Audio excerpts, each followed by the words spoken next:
아직도 거짓골이네. 정말 안 됐네. 이런 일 하면서 자존심은 없고.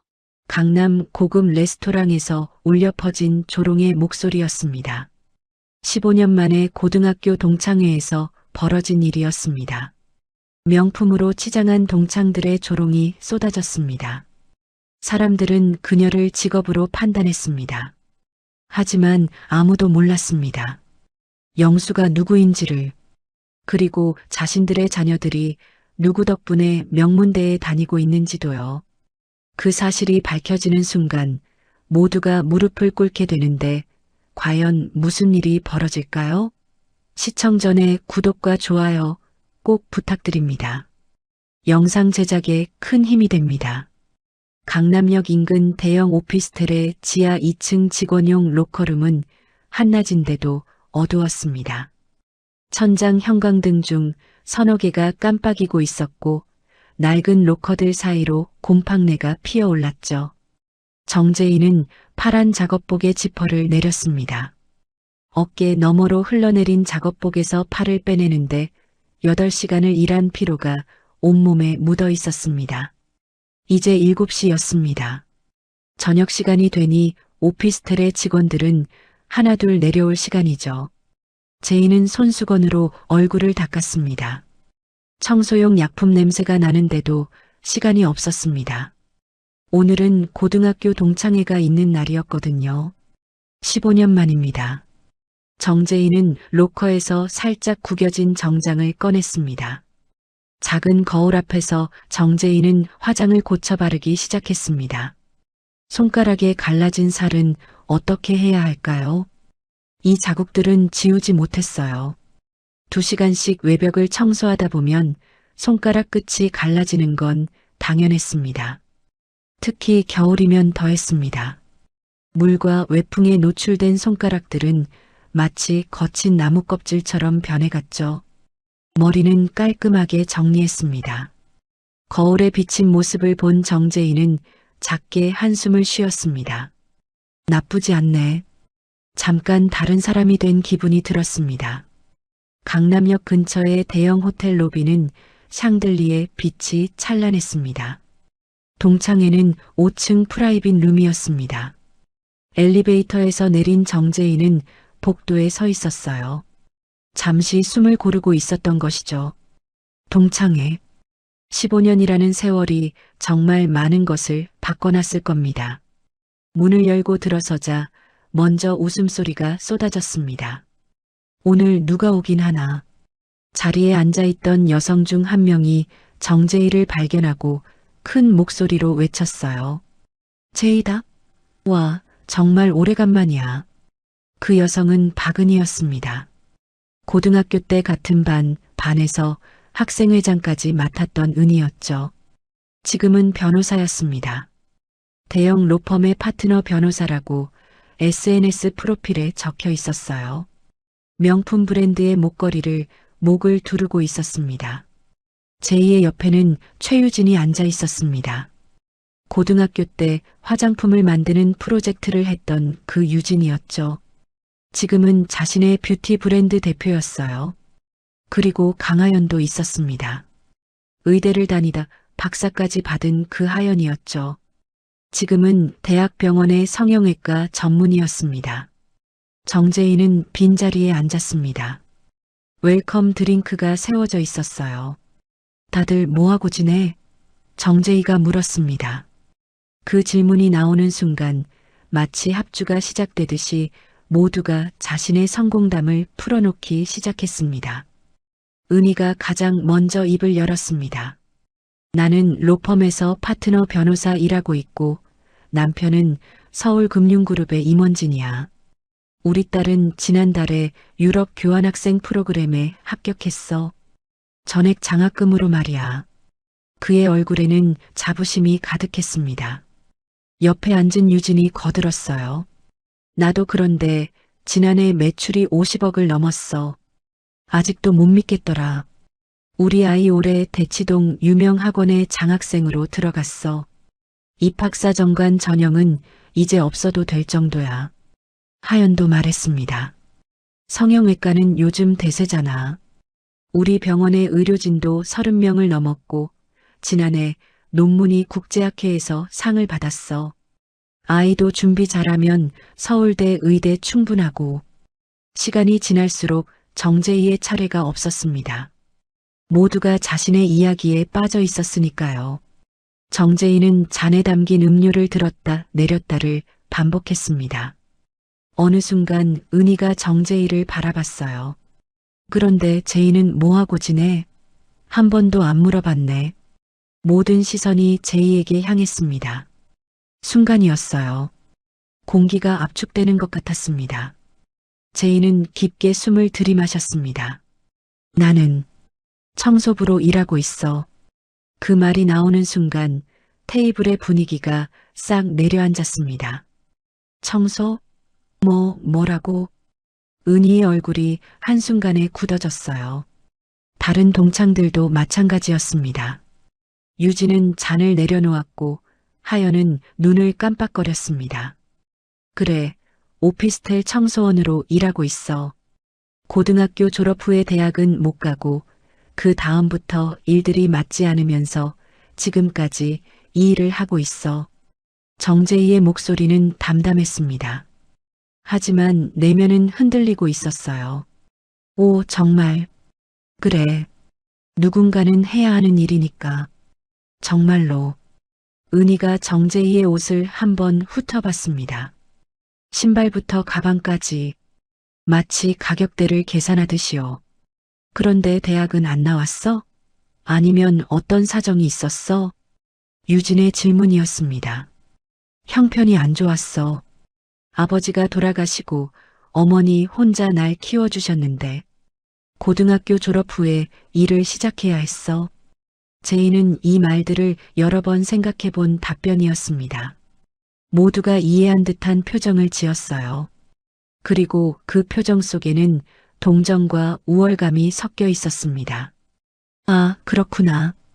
정말 힘들었겠다. 은희가 말했습니다. 하지만 그의 눈빛은 전혀 다른 말을 하고 있었어요. 자리 배치를 바꿔봐야겠는데. 포토존 앞에서 단체 사진을 한번 찍자. 호텔 직원이 찍어주겠다고 했어. 유진의 제안이었습니다. 모두가 일어났습니다. 제이도 일어나려 했어요. 그 순간 은희가 가볍게 정재희의 팔을 잡았습니다. 혹시 집에 아이가 있어? 남편은? 결혼은 했어? 제이는 고개를 끄덕였습니다. 남편은 있어. 잘 지내고 있고 아이도 있어. 정말? 남편은 뭐해? 은희의 질문이 들렸지만 정재희는 대답하지 않았습니다. 대신 그냥 웃음으로 넘어가려 했죠. 그건 지금 이 자리에서 말할 수 없는 것이었어요. 포토존 앞으로 이동한 모두는 줄을 섰습니다. 은희가 자연스럽게 중앙에 섰어요.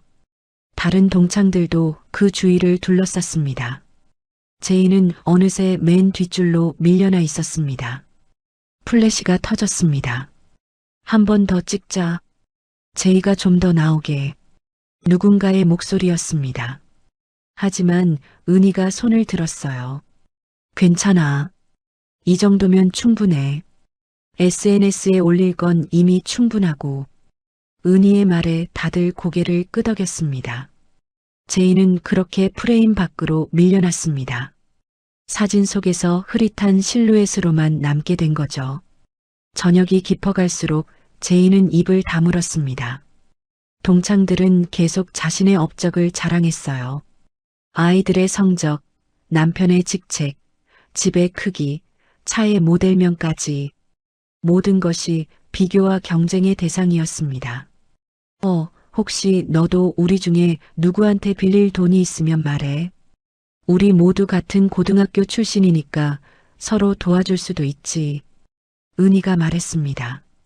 그 말은 도움이라는 이름의 무시였어요. 괜찮아. 나는 잘 지내고 있어. 제이가 대답했습니다.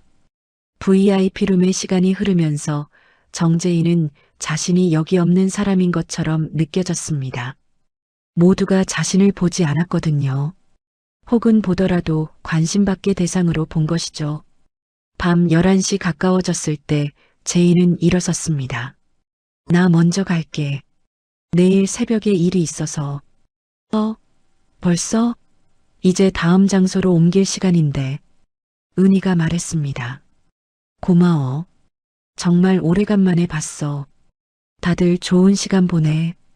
정재희는 그렇게 VIP룸을 빠져나왔습니다. 엘리베이터 문이 닫히기 직전 뒤에서 웃음소리가 들렸어요. 그리고 누군가의 속삭임도 함께. 불쌍하다. 정말 그렇게 됐을까? 정재희는 호텔 로비를 통과하며 거울에 비친 자신을 한 번 더 봤습니다.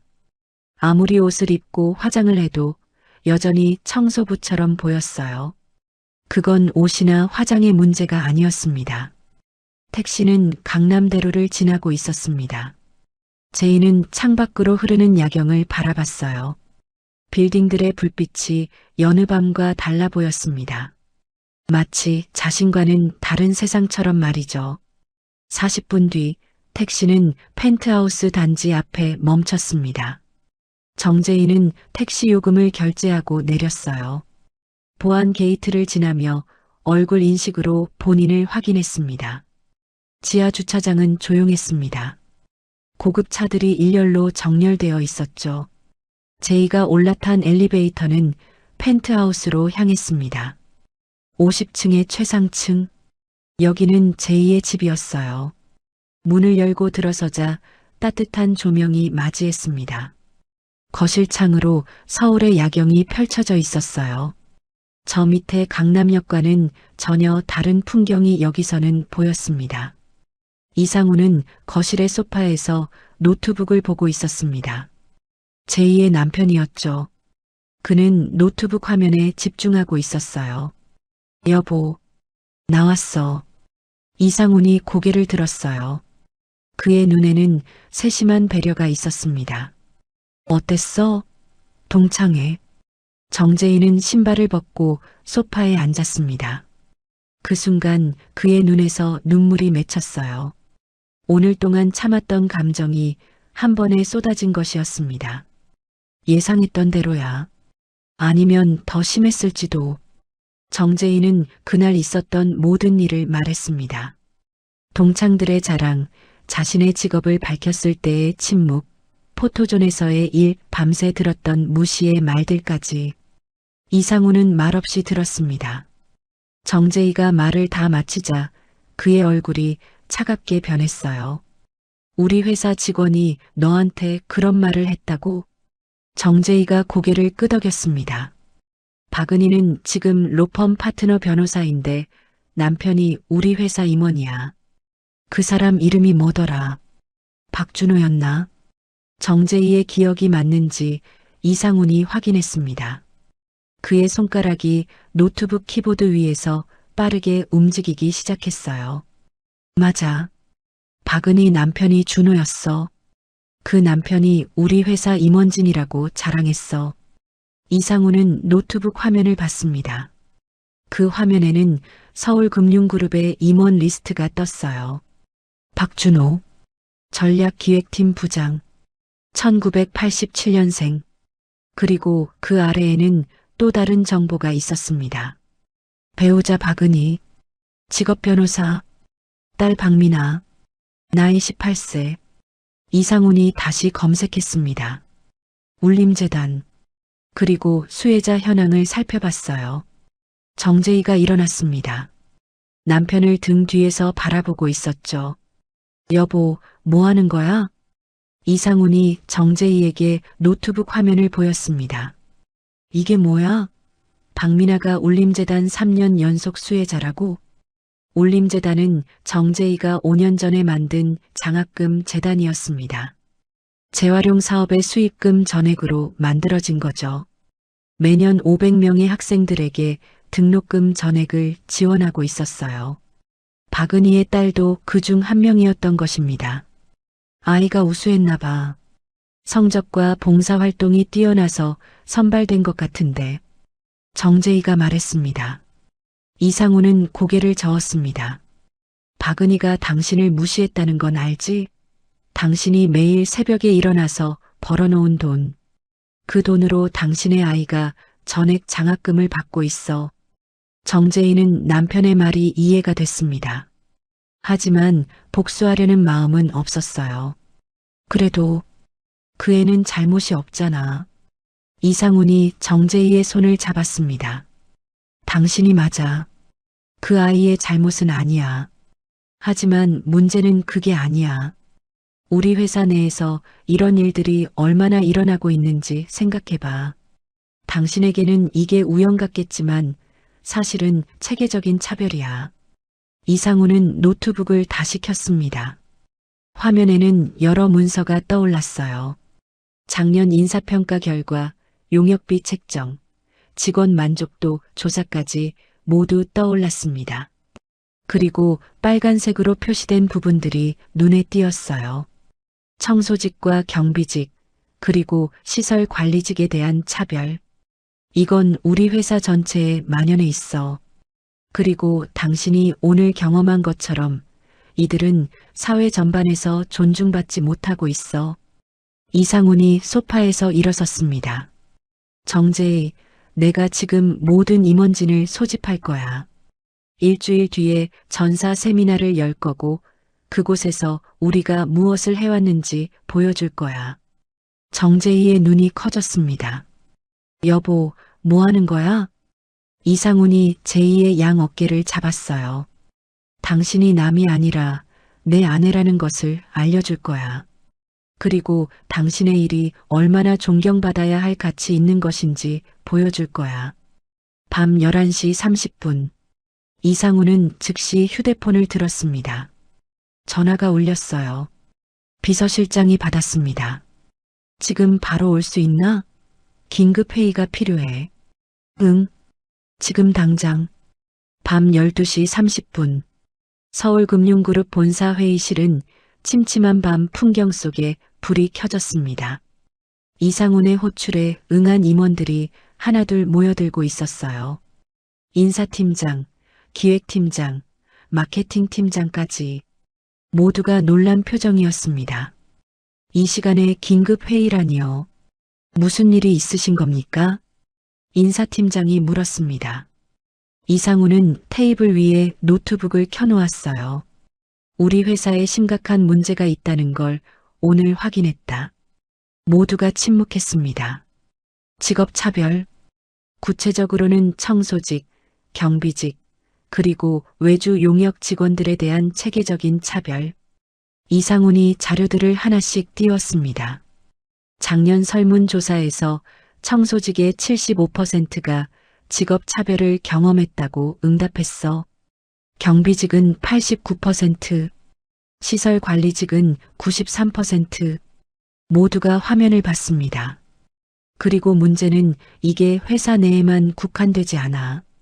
우리 직원들이 사회 전반에서 이런 행동을 하고 있어. 내 아내가 오늘 경험한 것처럼 말이야. 이상훈이 정재희의 이야기를 했습니다. 동창회에서의 무시, 차별, 모든 것을 말했어요. 그분이 저희 임원의 가족이라니요? 기획팀장이 놀란 목소리로 물었습니다. 그게 중요한 게 아니야. 그보다 중요한 건 다른 문제야. 이상훈이 다시 노트북을 켰습니다. 화면에는 울림재단의 수혜 현황이 떠올랐어요. 울림재단, 재활용 사업 수익금으로 만들어진 장학금 재단이야. 연 500명의 학생을 지원해.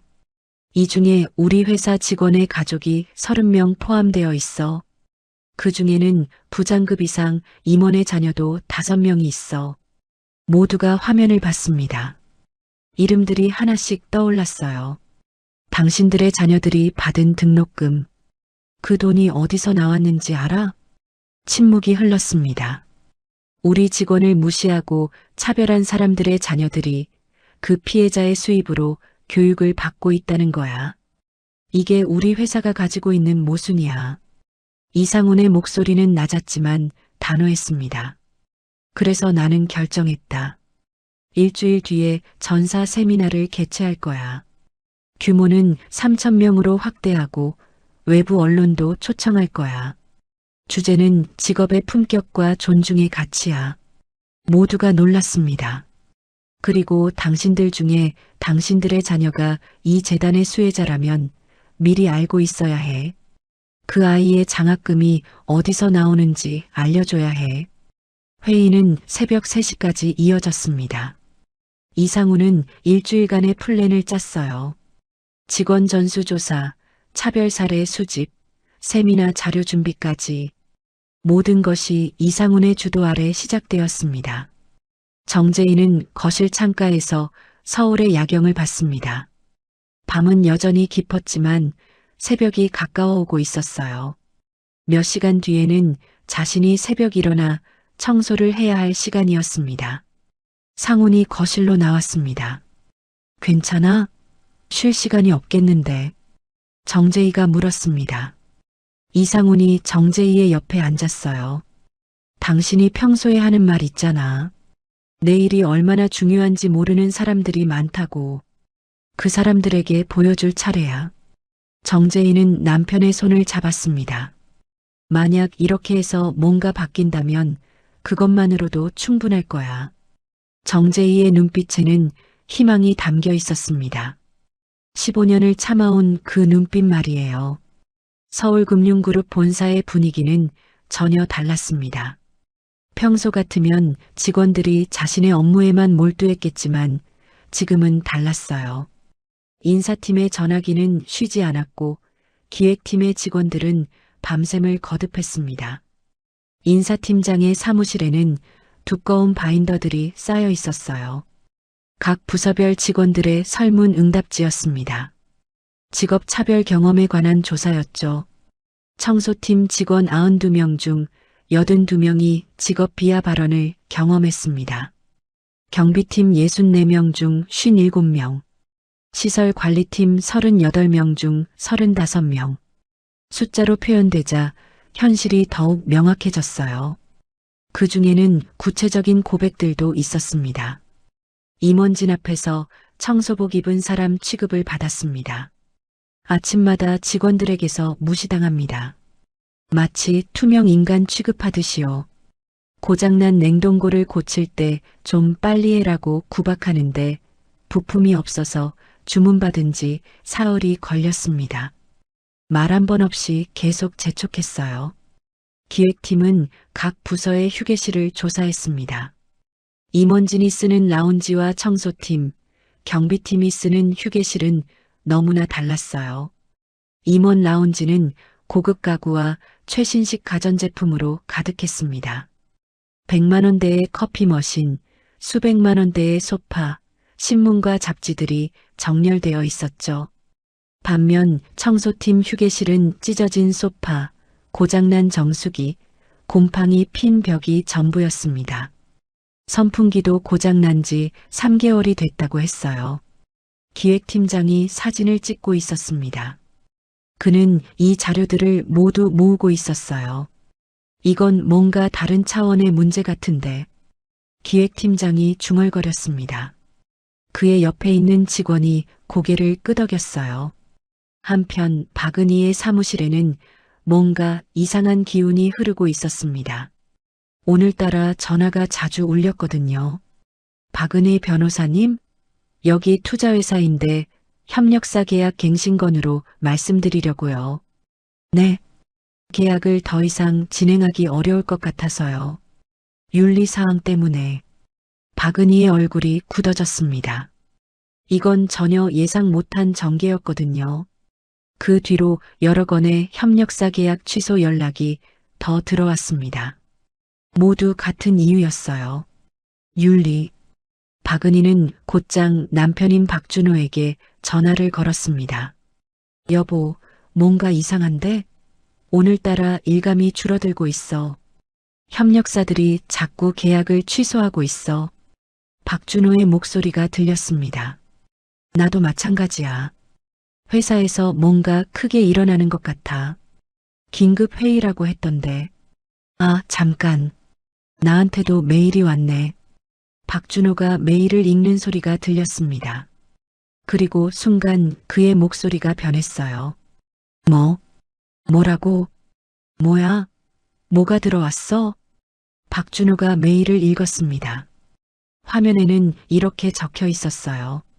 서울금융그룹 전사 세미나 안내. 규모 3,000명. 주재 직업의 품격과 존중의 가치. 일주일 뒤 개최. 전 계열사 부장급 이상 필참.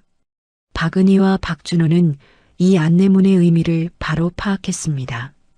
뭔가 큰일이 임박했다는 것 말이에요. 하지만 정확히 무엇인지는 몰랐습니다.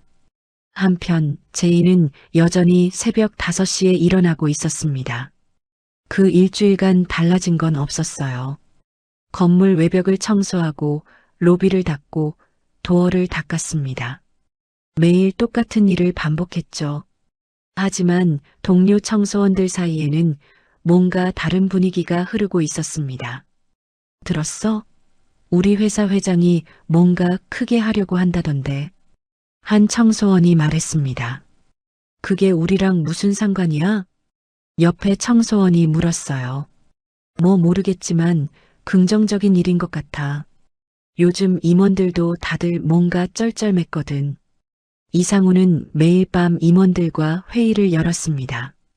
세미나 자료 준비, 현장 영상 촬영, 증거 수집까지 모든 것이 철저하게 진행되었어요. 한 가지 남은 건 정재희의 동의였습니다. 제이야, 너는 이 세미나에서 나오고 싶어? 아니면 그냥 뒤에만 있고 싶어? 정재희는 한참 생각했습니다. 나는 가고 싶어. 내 목소리를 듣고 싶어. 적어도 한 번은. 그래. 그럼 우리는 완벽하게 준비할 거야. 일주일은 빠르게 흘렀습니다. 매일 밤 임원들은 회의실에 모였고 매일 아침 제이는 여전히 새벽 5시에 일어났습니다. 마지막 날 이상우는 정재희 앞에서 슬라이드를 보여줬습니다. 자료들이 하나씩 떠올랐어요. 청소팀의 설문조사 결과, 휴게실의 비포 앤 애프터 사진, 박은희의 음성 녹취록까지. 정재희는 이걸 다 봤습니다. 그리고 느꼈어요. 내일은 분명 뭔가 달라질 것이라고 말이에요. 그날 밤 제이는 잠들지 못했습니다. 거실 창가에서 서울의 야경을 봤어요. 그 도시의 모든 사람들이 내일 무엇을 알게 될지 생각하며 말이죠. 새벽 5시 반. 정재희는 평소처럼 일어났습니다. 새벽 청소는 오늘도 있어야 했거든요. 하지만 오늘은 다른 날이었어요. 오늘 저녁 세미나가 있었으니까요. 정재희는 건물 외벽으로 나갔습니다. 큰 창문을 닦았어요. 손가락은 여전히 갈라져 있었고 찬바람은 얼굴을 자극했습니다. 하지만 정재희는 웃고 있었습니다. 오늘은 다를 거라는 확신이 있었거든요. 오후 5시 컨벤션 센터 주차장에는 고급 차들이 줄을 서고 있었습니다. 서울금융그룹의 전 계열사 부장급 이상이 모여드는 날이었거든요. 3,000명. 그 규모는 회사 창립 이래 최대였습니다. 박은희와 박준호도 도착했습니다. 둘 다 무언가 이상한 기운을 느끼고 있었어요. 오늘 세미나가 평범하지 않을 거라는 느낌이었습니다. 대강당의 입구는 웅장했습니다. 3면에 설치된 대형 스크린, 계단식으로 배치된 3,000개의 좌석. 모두가 들어찰 때쯤 조명이 바뀌었어요. 먼저 영상이 나왔습니다.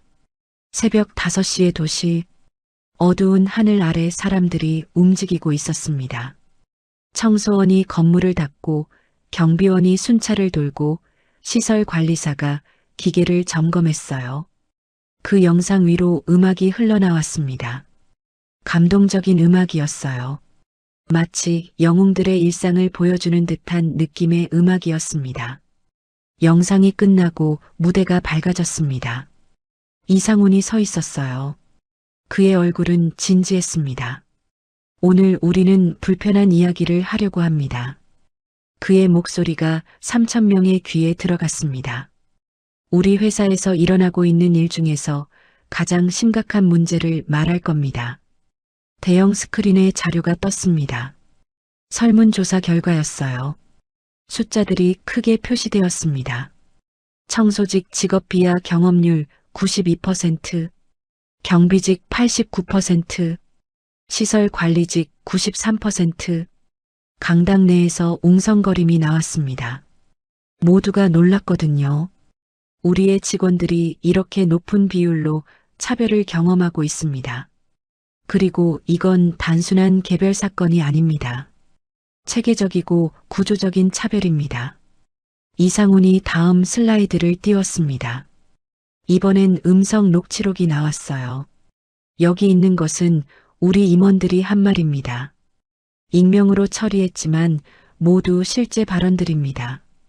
청소복 입은 사람들하고 왜 같이 밥을 먹어야 해? 급이 다르잖아. 강당 안에서 또 다른 목소리가 들렸습니다. 그런 일은 아무나 할 수 있지. 대체 가능한 직군이잖아. 박은희와 박준호의 얼굴이 창백해지기 시작했습니다. 그들은 알고 있었어요. 그 목소리가 누구의 것인지 말이죠. 우리는 이런 발언들이 우리 회사 문화에 얼마나 깊은 상처를 주는지 이해할 필요가 있습니다. 이상훈이 계속했습니다. 더구나 이런 발언들은 단순한 말에 그치지 않습니다. 실제로 차별로 이어집니다. 다음 슬라이드에는 임원 라운지와 청소팀 휴게실의 사진이 나란히 떴습니다. 이것은 우리 회사의 현실입니다. 같은 직원인데 대우가 이렇게 다릅니다. 강당 내에서 침묵이 흘렀습니다. 모두가 화면을 보고 있었어요. 그리고 이제 특별한 분을 모시겠습니다. 이상훈이 무대 옆을 향해 손을 뻗었습니다. 조명이 바뀌었어요. 정재희가 무대 옆에서 나왔습니다. 박은희의 눈이 커졌습니다. 그녀가 봤던 그 청소부였어요. 동창회에서 무시했던 그 여자가 하지만 지금 무대 위에 있었습니다. 이분은 제 아내이고 서울그룹 회장의 아내입니다. 그리고 이분은 매일 새벽 5시에 일어나 건물을 청소합니다. 박준호의 얼굴이 완전히 창백해졌습니다. 정재희가 마이크를 잡았습니다. 그의 목소리는 담담했어요. 저는 15년 동안 이 일을 했습니다. 새벽 5시에 일어나 건물을 청소합니다. 강당이 조용해졌습니다. 매일 이 일을 하면서 저는 많은 사람들을 만났습니다. 고맙다는 말도 들었고 무시당한 적도 많습니다. 정재희가 화면을 가리켰습니다. 현장 영상이 떴어요. 하지만 저는 제 일에 자부심이 있습니다. 왜냐하면 누군가는 이 일을 해야 하고 누군가는 이 일의 가치를 이해해야 하기 때문입니다. 정재희가 멈췄습니다. 그의 눈에는 눈물이 고여 있었어요. 그리고 저는 이 일로 번 돈으로 울림재단을 만들었습니다. 다음 슬라이드에는 울림재단의 정보가 떴습니다. 연 500명 지원, 월 30억 규모, 장학금 수혜자 명단까지. 박은희의 딸 박미나, 3년 연속 장학금 수혜자, 총 지원액 1억 원. 박준호는 더 이상 앞을 보지 못했습니다. 고개를 숙였어요. 정재희가 마지막으로 말했습니다. 당신들 중에 우리 같은 사람을 무시했다면 알아야 할 것이 있습니다. 당신들 아이가 받은 등록금은 제가 건물을 청소해서 번 돈입니다. 강당은 조용했습니다. 그리고 누군가가 박수를 시작했어요. 처음엔 적었지만 점점 많아졌습니다. 한두 명에서 수십, 수백, 결국 3,000명의 박수로 이어졌죠. 박은희는 고개를 들지 못했습니다. 박준호도 마찬가지였어요. 그들은 자신이 얼마나 큰 실수를 했는지 이해했습니다. 세미나는 4시간을 더 진행되었습니다. 각 부서의 차별 사례, 개선 방안, 새로운 정책들이 발표됐어요. 하지만 그 모든 것이 중요하지 않았습니다. 가장 중요한 건 이미 전달되었으니까요. 다음 날 아침 9시, 박준호는 회사에 도착했습니다. 직원들의 시선이 달랐어요. 마치 투명 인간을 보듯이 했습니다. 그는 사무실로 올라가는 엘리베이터에서 동료를 마주쳤습니다. 박 부장님, 어제 잘 봤습니다. 박준호의 얼굴이 화끈거렸습니다. 로비 게시판에 인사위원회 긴급 소집 공고가 떠 있었습니다. 주제는 직무 존중 의무 위반건. 박준호는 그게 자신을 가리킨다는 걸 바로 알았습니다. 10시 30분. 인사위원회 회의실 문이 열렸어요. 7명의 위원들이 앉아 있었습니다. 모두 진지한 표정이었죠. 박준호 부장, 앉으시기 바랍니다. 인사팀장이 말했습니다. 당신에 대해 직무 존중 의무 위반으로 신고가 들어왔습니다. 박준호가 고개를 숙였습니다. 구체적인 증거가 있습니다. 녹음된 발언, CCTV 영상, 그리고 동료 증언들입니다. 화면에 증거들이 떴습니다. 박준호가 청소원에게 무례하게 대한 영상, 그가 한 발언들 모두가 기록되어 있었어요. 당신은 지난해 심사에서 우수 평가를 받았습니다. 하지만 이런 발언과 행동이 있다면 인사팀에서는 이를 무시할 수 없습니다. 결정은 내려졌습니다. 박준호 부장은 즉시 직위해제됩니다. 그리고 징계위원회의 결정에 따라 추가 조치가 있을 예정입니다. 박준호는 고개를 들지 못했습니다. 한편 박은희의 사무실에도 통보가 들어왔습니다. 이번엔 로펌에서였어요. 박은희 변호사님, 로펌 대표 변호사가 당신을 뵙고 싶다고 합니다. 사무실 문이 열렸습니다. 대표 변호사는 심각한 표정이었어요. 박은희 변호사, 당신의 이직을 권유해야 할 것 같습니다. 뭐라고요? 어제의 세미나 때문입니다. 당신의 발언과 행동이 우리 로펌의 이미지에 심각한 손상을 입혔습니다. 박은희의 얼굴이 창백해졌습니다. 당신은 오늘부로 직책에서 물러나야 합니다. 박은희는 그 말을 다시 들었습니다. 직책에서 물러난다고요? 이직을 권유하는 것입니다. 협의를 하신다면 더 나을 것 같습니다. 박은희는 로펌을 나왔습니다. 핸드폰을 켰어요. SNS는 난장판이었습니다. 청소부를 무시하던 사람인 줄도 몰랐네. 자기 딸이 받은 장학금이 청소부 돈인 줄은 생각도 못했나? 존중을 배워야 할 사람들이군요. 윤리가 없는 변호사. 댓글들이 계속 달렸습니다. 박은희의 손이 떨렸어요. 그날 밤 박은희는 집에 갇혔습니다. 남편도 직위해제됐다는 소식을 들었어요. 부부는 침묵으로 앉아 있을 수밖에 없었습니다. 박준호가 입을 열었습니다. 내일부터 어떻게 해야 할까? 박은희는 대답하지 못했습니다. 우리가 뭘 한 거야? 박준호의 목소리가 떨렸습니다. 박은희는 남편을 바라봤어요. 그 사람을 우리가 무시했어. 동창회에서. 박은희가 이제야 깨달았습니다. 이제 어떻게 되는 거야? 회사도 나가고 로펌도. 박은희는 침대에 누웠습니다. 천장을 바라봤어요. 어제까지만 해도 그녀는 성공한 여성이었습니다. 큰 로펌의 파트너, 자녀를 잘 키운 엄마, 인정받는 변호사였죠. 하지만 단 하루 만에 모든 것이 무너져 내렸습니다. 다음 날 아침 박은희는 집을 나갔습니다. 어디로 가는지도 모른 채 말이죠. 서울금융그룹 본사의 로비벽에 새로운 문구가 붙었습니다. 큼지막한 글씨로 모든 일은 존경받을 가치가 있습니다. 이 말은 하루아침에 생겨난 게 아니었어요. 그 뒤에는 구체적인 행동이 있었습니다. 먼저 청소팀 휴게실이 완전히 개선됐습니다. 찢어진 소파는 고급 가구로 바뀌었고 고장난 정수기는 최신 정수기로 교체됐어요. 선풍기도 에어컨으로 바뀌었습니다. 청소팀 반장 이옥희는 그 변화를 직접 봤습니다. 이게 정말 우리를 위해서? 이옥희가 새 휴게실을 돌아다니며 확인했어요. 모든 것이 진짜였습니다. 임원 라운지와 동일한 수준의 시설이었어요. 아니, 어떤 면에서는 더 나았습니다. 왜냐하면 거기에는 마음이 담겨 있었으니까요. 이상우는 직접 청소팀 휴게실을 방문했습니다. 그동안 소홀히 해서 미안합니다.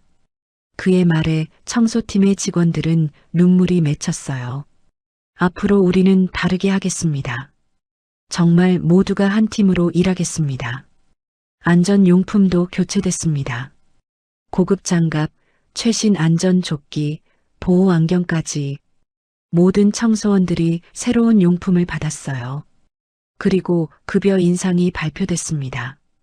청소직, 경비직, 시설관리직 모두 평균 20% 인상. 추가로 야간 근무비도 신설됐습니다. 임원진들은 직접 현장으로 나갔습니다. 경영진 현장 체험이라는 이름으로요. 이상훈도 건물 청소에 참여했습니다. 로프에 매달려 창문을 닦았어요. 단 10분만 했는데도 손이 떨렸습니다. 이제 이해합니다. 우리 직원들이 이 일을 매일 하는 게 얼마나 대단한지 이상훈이 말했습니다. 그의 눈에는 눈물이 맺혀 있었어요. 직업 존중 주간이라는 새로운 제도도 시작됐습니다. 매년 2번 모든 직원들이 다른 직무를 체험하는 거죠. 임원은 청소원이 되고 청소원은 임원의 업무를 배웠습니다. 처음엔 어색했지만 시간이 지나면서 문화가 바뀌기 시작했어요. 그리고 정재희는 신입 직원 교육의 강사가 됐습니다. 여러분, 청소는 단순한 일이 아닙니다.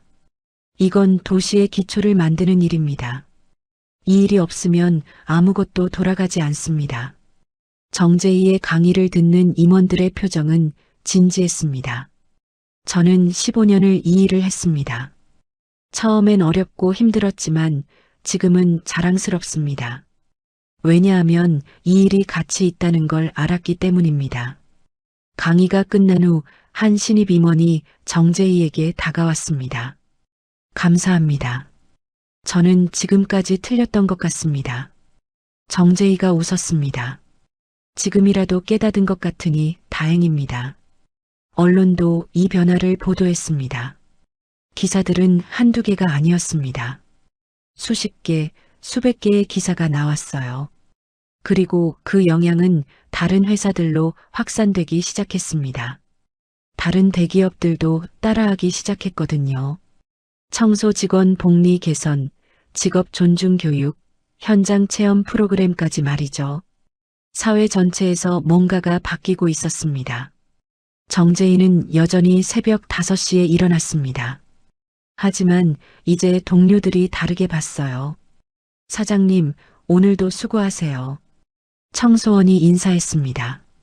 사장님이라는 호칭이 자연스럽게 나왔어요. 고생하시네요. 오늘은 날씨가 좋으니까 조심히 하세요. 정재희가 대답했습니다. 그의 목소리에는 리더로서의 책임감이 있었습니다. 박은희는 4개월간 어디서 무엇을 했는지 자신도 정확히 몰랐습니다. 남편과의 관계는 끝났고 직업도 잃었으니까요. 동창들의 연락도 끊겼습니다. 혼자 남겨진 박은희는 한 평짜리 원룸에 살게 됐습니다. 강남의 펜트하우스는 이제 다른 사람의 것이었어요. 그 원룸 근처에 한 카페가 있었습니다. 작은 카페였어요. 낡은 간판, 떨어진 벽지, 하지만 따뜻한 분위기가 있었습니다.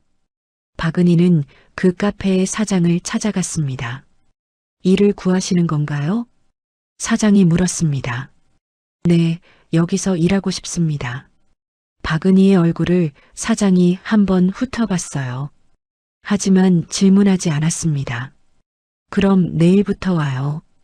박은희는 이튿날부터 카페에서 일했습니다. 커피를 만들고 청소를 하고 손님들을 맞이했어요. 처음엔 손님들이 박은희를 알아봤습니다. 유명한 변호사였으니까요. 하지만 그들의 반응은 지동적이지 않았습니다. 당신 그 변호사 아니에요? 여기서 뭐 하세요? 박은희는 웃음으로 넘어갔습니다. 이제 다른 일을 하고 있습니다. 박은희가 카페에서 일한 지 일주일이 됐을 때 한 손님이 들어왔습니다. 정재희였어요. 박은희의 얼굴이 굳어졌습니다. 정재희는 카페의 메뉴판을 봤습니다. 박은희는 떨리는 손으로 주문을 받으러 다가갔어요. 주문할 거 있으세요? 아메리카노 한 잔 주세요. 정재희가 대답했습니다. 박은희는 커피를 만들었습니다. 손이 떨렸어요. 첫 번째 커피는 쏟았습니다. 죄송합니다. 박은희가 다시 만들었습니다. 이번엔 조심스럽게요. 정재희가 커피를 받고 자리에 앉았습니다. 그리고 박은희를 다시 봤어요. 미안해. 박은희가 갑자기 말했습니다. 다른 손님들은 없었어요. 정재희가 박은희를 봤습니다. 미안하다는 게 뭔데? 박은희의 목이 메었습니다. 내가 당신을 무시했잖아. 동창회에서, 그리고 세미나에서 그 모든 게 드러났을 때 나는 정말 아무것도 아니었어. 나는 지금 이곳에서 일하고 있어. 청소하고, 손님 응대하고, 계산하고. 이걸 하면서 깨달았어. 내가 그동안 얼마나 오만했는지. 박은희가 눈물을 흘렸습니다. 정재희는 그녀를 봤습니다. 그리고 이해했어요. 진정한 반성이 무엇인지. 괜찮아. 이제라도 깨달은 것 같으니. 정재희가 박은희의 손을 가볍게 터치했어요. 고맙다. 정말. 박은희가 말했습니다. 그날 이후로 박은희는 카페에 계속 일했습니다. 처음엔 반신반의하는 마음으로요. 하지만 시간이 지나면서 뭔가가 바뀌기 시작했습니다. 손님들의 감사 인사가 그녀를 바꿨습니다. 맛있는 커피 감사합니다라는 말, 당신 같은 사람이 있어서 좋아요라는 말들이 박은희의 마음을 녹였어요. 3개월 뒤 박은희는 카페의 매니저가 됐습니다. 사장은 박은희의 변화를 봤거든요. 이제 당신은 이 카페의 매니저예요. 좋은 일 함께해요. 정말 감사합니다. 박준호도 변했습니다. 그는 소규모 청소 용역업체에 취직했어요. 처음엔 어색했지만 시간이 지나면서 청소일의 가치를 깨달았습니다. 아침 7시 박준호는 오피스 빌딩의 로비를 청소했습니다. 손가락이 갈라졌고 허리가 아팠지만 그는 웃고 있었어요. 뭐가 그렇게 좋아? 우리 일이 누군가를 도울 수 있다는 거. 그게 감사해. 뭐가? 이 일 때문에.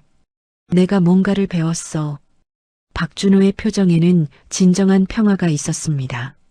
한편 정재희의 일터는 계속 바뀌어 갔습니다. 이제는 신입 청소원들을 가르치는 것이 정재희의 주요 업무가 되었거든요. 청소는 정성과 배려가 담겨 있어야 합니다. 그래야 이 공간을 쓰는 사람들이 느낄 수 있어요. 그리고 그것이 우리 일의 진정한 가치입니다. 정재희의 강의를 들은 신입 청소원들은 눈빛이 달라졌어요. 저도 이렇게 일할 수 있을까요? 한 청소원이 물었습니다. 물론입니다. 그건 직급의 문제가 아니라 마음의 문제예요. 정재희가 대답했습니다. 벽에 붙은 초대장 하나. 그것은 1년 뒤에 동창회 초대장이었습니다. 동창회라는 이름으로요. 하지만 이번엔 다른 의미가 있었어요. 특별한 손님으로 정재희가 초대되어 있었습니다. 정재희는 집에서 정장을 입었습니다. 하지만 이번엔 다른 느낌이었어요. 자신감이 있었거든요. 강남의 호텔 로비. 1년 전과 같은 장소였어요. 하지만 분위기는 완전히 달랐습니다. 동창들이 정재희를 봤을 때의 반응은 존경이었습니다. 무시가 아니라요. 와, 제이야. 정말 대단해. 내가 SNS에서 본 이야기 정말 감동적이었어. 최유진이 정재희에게 안겼습니다. 고마워. 너희도 잘 지내고 있어? 정재희가 물었습니다. 응, 잘 지내고 있어. 그런데 말이야, 요즘 세상이 정말 많이 바뀌었어. 너한테 배웠지. 존경이라는 게 뭔지. 은희도 함께 했습니다. 박은희는 이제 카페의 매니저였어요. 더 이상 변호사가 아니었지만 그의 얼굴에는 평온함이 있었습니다. 정재희, 정말 고마워. 진심으로. 은희가 정재희의 손을 잡았습니다. 괜찮아. 우리 모두가 배워야 할 일이었어. 나는 지금 카페 매니저 일하는데 정말 행복해. 왜냐하면 이제 내일이 모든 자부심이 있거든.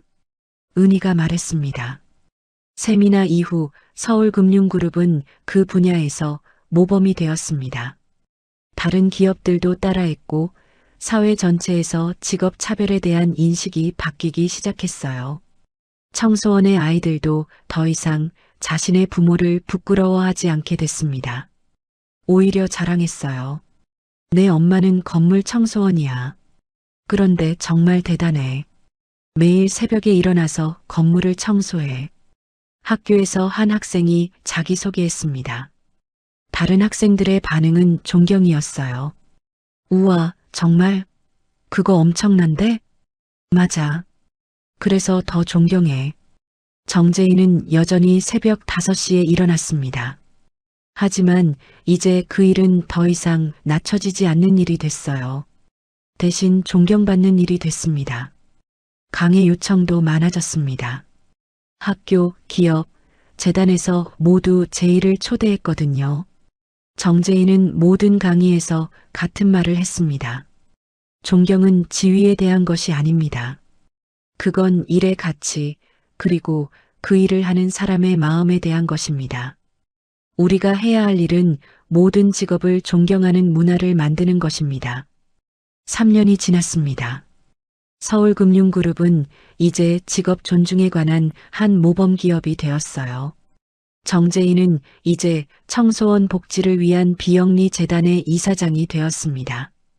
울림재단이 확대된 형태였어요.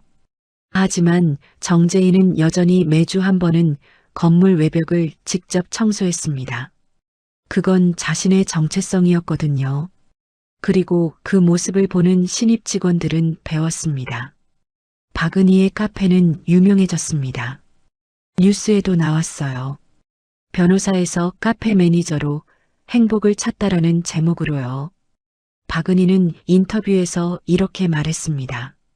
저는 지금 전보다 훨씬 행복합니다. 왜냐하면 이제 제 일이 누군가에게 직접 도움이 된다는 걸 알기 때문입니다. 박준호도 지금은 청소 용역 회사의 팀장이 되었습니다. 처음엔 청소원으로 시작했지만 그의 변화와 노력을 본 사장이 승진시킨 것이었어요. 세월은 계속 흘렀습니다. 정재희의 머리에는 흰 줄이 생겼고 손에는 더 많은 상처가 생겼어요. 하지만 그의 눈빛은 더 밝아졌습니다. 어느 날 정재희는 이상훈과 함께 건물 옥상에 섰습니다. 서울 전체가 내려다 보였어요. 여보, 기억나? 처음 우리가 만났을 때 제이가 물었습니다. 응, 너는 청소부였고 난 회사 신입 임원이었지. 상훈이 대답했습니다. 그런데 이제는 뭐 같아? 제이가 다시 물었습니다. 상훈이 제이를 안았습니다. 이제는 우리가 함께 세상을 바꾼 것 같아. 정재희는 웃었습니다. 그 웃음에는 20년의 여정이 담겨 있었어요. 새벽이 밝아오고 있었습니다. 서울의 도시가 깨어나고 있었죠. 어디선가 누군가는 새벽 5시에 일어나고 있었습니다. 그리고 이제 그들의 일은 더 이상 낮춰지지 않았어요. 존경받는 일이 되었습니다. 정재희는 한 번 더 생각했습니다. 처음 동창회에서의 그 무시의 순간들을 말이에요. 하지만 그건 이제 과거였습니다. 현재는 달랐습니다. 세상이 다르게 봤거든요. 그리고 가장 중요한 건 자기 자신도 스스로를 다르게 보게 됐다는 것이었습니다. 그것이 진정한 변화였습니다. 오늘 이야기가 좋으셨다면 구독과 좋아요, 알람 설정 잊지 마시고 소중한 댓글 하나가 큰 힘이 됩니다. 시청해 주셔서 진심으로 감사드립니다.